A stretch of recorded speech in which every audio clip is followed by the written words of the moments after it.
நமக்கு ஒருவேளை அப்படியே கொடிய பாவங்கள் நமக்கு இருக்கலாம். ஆண்டவர், நான் எல்லாம் செஞ்சதுக்கு ஆண்டவர் என்ன பண்ணணும் தெரியுமா பாஸ்டர்?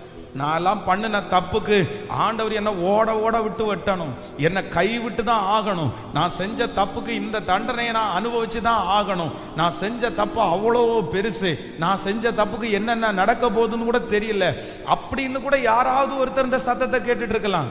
ஆனா நான் நம்புறேன், என்னுடைய ஆண்டவரிடத்திலே திரளான இரக்கங்களும் மீட்பும் அவரிடத்திலே உண்டு. அவருடைய இரக்கத்திற்கு முடிவே இல்லை, அவருடைய அன்பிற்கு அளவே இல்லை.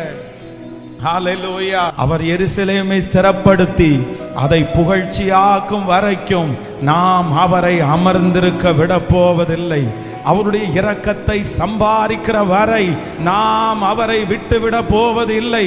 அவர் நமக்கு இறங்குகிற தேவனாய் இருக்கிறார். ஹல்லேலூயா.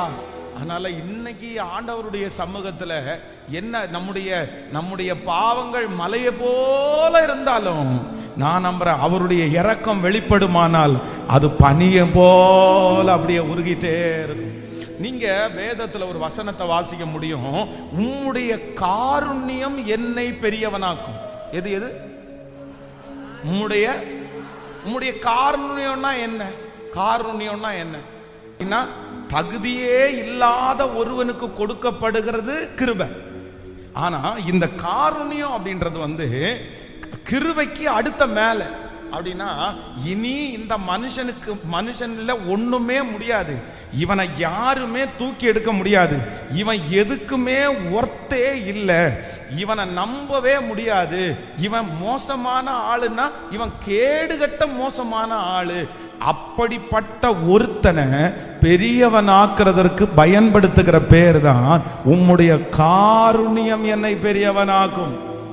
ஆண்டவர் எப்படிப்பட்டவராமாமா? இந்த காருண்யம்ன்றதுக்கு என்ன அர்த்தம் அப்படின்னு சொன்னா, ஜீரோ அப்படின்னா அந்த கிருபையை கொடுக்கிறதற்கு கூட தகுதியே இல்லாத ஒருத்தனுக்கு கிருபையை கொடுக்க முடியலன்னா, காருண்யம் என்கிற ஒன்றை கர்த்தர் வைத்து அந்த மனுஷனை அழகு பார்க்கிற தேவனுக்கு நல்ல கரங்களை தட்டி, முழு பெல்லத்தோட கரங்களை தட்டி, இந்த வார்த்தையை நீங்க கேட்கும் போது உங்களால முழு உற்சாகமா நீங்க கரங்களை தட்டணும். வார்த்தையை ஆண்டவர் என்னைக்கு என்கிட்ட பேசினாரோ அன்னையிலிருந்து ஒரு நாள்ல ஒரு 5 டைமாவது நான் சொல்லிடுவேன், உம்முடைய காருண்யம் என்னை பெரியவனாக்கும்.